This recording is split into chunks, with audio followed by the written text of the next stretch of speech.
S Esports. What? What the fuck is that? Sailor Moon S. Oh, this is the same channel that did the Mega Man coverage for the old Mega Man Game Boy game.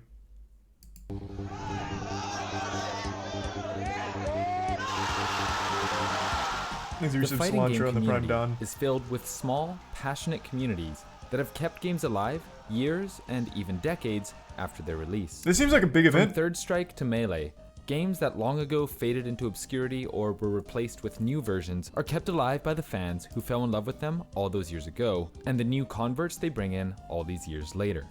The game we're talking about today never got the chance to build up a legacy I've never even fan heard of base it. outside of Japan. It languished in almost perfect obscurity for decades, only coming to light thanks to the persistent dedication of a few individuals who stumbled upon this hidden gem. Have you seen This the hidden Tekken double gem KO? is filled Yeah, with it's some happened a of few the times. wildest, most overpowered bullshit you'll ever see in a fighting game.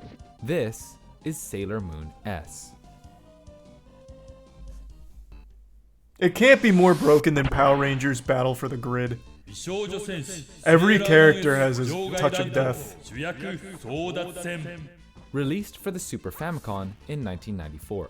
The game was developed by future Guilty Gear and Dragon Ball FighterZ creators Arc System Works. Pretty good The game resume. is based on the popular anime and manga series Sailor Moon and is set during the third season of the anime. Tier Its 1 9 playable Moth, Tier characters 1 come from the series' Efric, main cast, Prime FSD, known as Sailor Resub, Scouts, Sailor Venus, Huge, Sailor Mars, Chris, and etc., Bits J. along with the addition of Chibi Moon, Sailor I Moon's can't stand daughter Ghost from the Rider. future.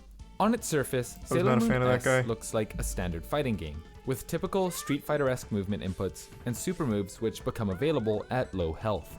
Where the game departs from its peers is in the freedom of expression and truly insane things that characters can do. And I sat down and tried the game, and it felt kind of like, it was like playing ST. If you've ever played Street Fighter 2 Turbo, that game is very busted, but it's very fun, but it's very kind of silly in terms of like... I feel like that's just most efficiency early to fighting people. games. Things, you can die immediately in ST, right? Like, you know. And so Sailor Moon kind of felt like that, which initially made it like fun to jump into, but also like the ease of execution. I'm guessing this is like, an infinite going. loop here. So doing stuff like that in ST is very hard. The way the game reads inputs is very strict. Sailor Moon, it was a lot easier to jump into. And we really want to emphasize the insanity of this game. Sailor Moon S is utterly unbalanced, bordering on being completely broken.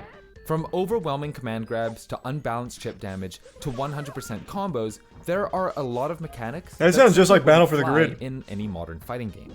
One of the most unique examples of Sailor Moon's spaghetti code is Chibi Moon's infinite backdash.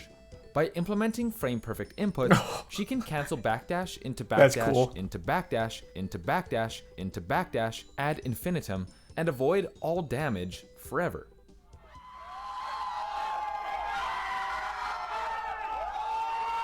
Damn, Chibi Moon seems pretty strong in the meta.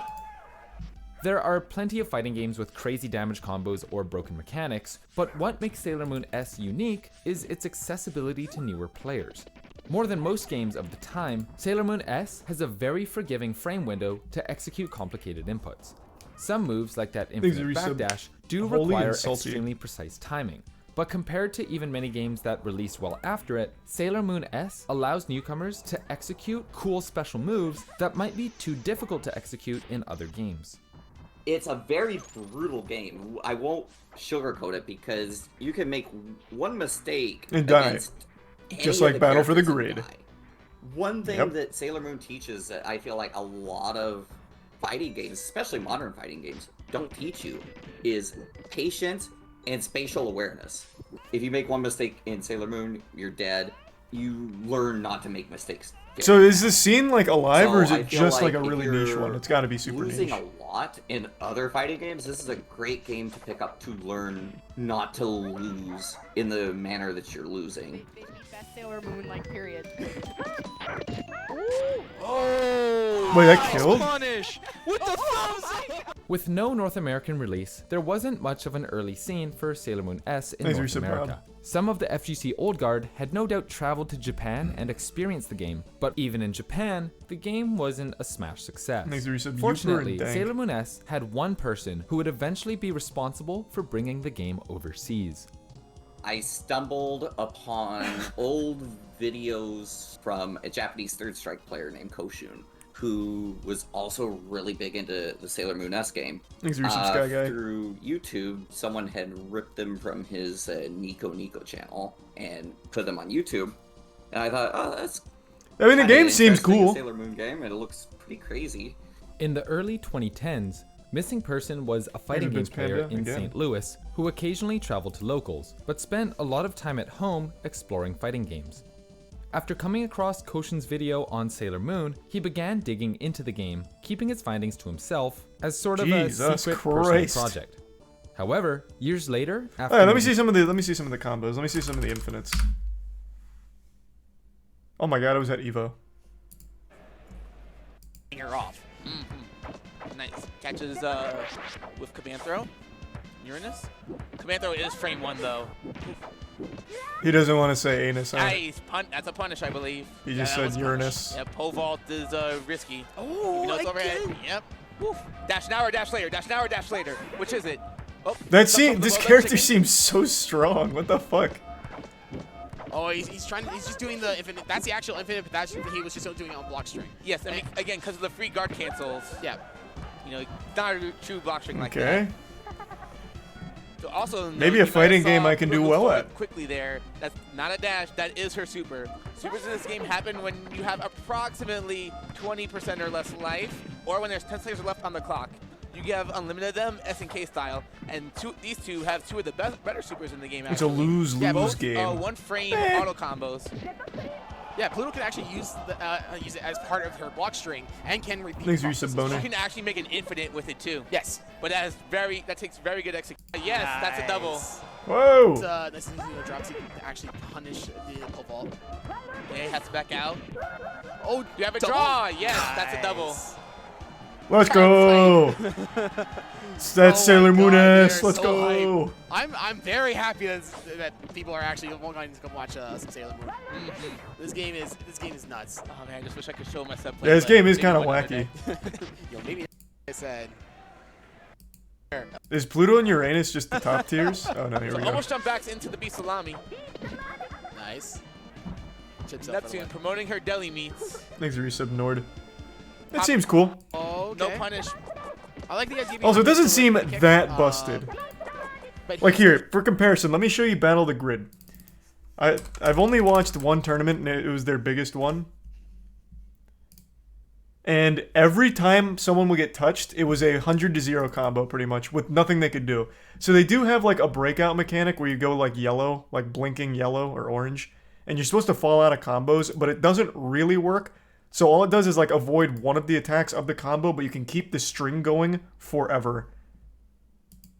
So here, let me show you. He was doing some difficult stuff. So the second that you get an opening.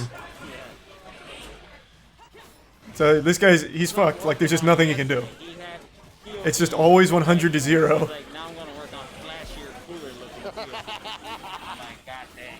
And so you got the optimals down, now you gotta get the swag down, you know? Alright, so I actually think this is much more broken than Sailor Moon S. Taking out Adam with this super here.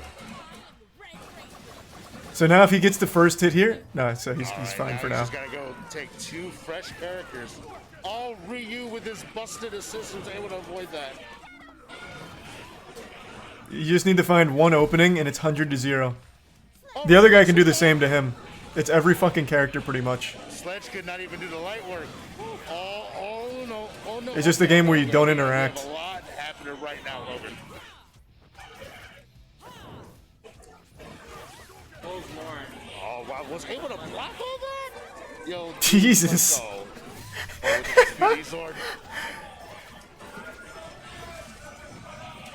Yep, that'll be 100 to 0, I'm sure. No, he dropped it. That'll be 100 to 0. Oh, actually, it's not 100 to 0. He took damage before then. That EX is totally 100% unblockable. Everyone's getting their unblockables offline. Let me find a better example. There's one character, I think it's the Pink Ranger, the Pink Time Force. If she lands a single move, one move, it doesn't even need to be like a full punish, it's over. You lose your like whole lineup. the youth was hitting at him. Probably It was a bit of a change. That's what happened. Caused the role reversal. I mean, this seems to be doing the exact same thing. Yeah, it's an infinite loop. There you go for the simpler stuff here. Every character has a fucking infinite loop. Jesus Christ. It's such a stupid game. It's so dumb. Super is basically like an easier way to blink. Right? I don't know. It's like blinking but not blinking. I think so. But yeah. I think that is probably the most broken fighting game. Maybe just the most broken competitive game in general. It has the old philosophy, if everything's broken, then nothing is.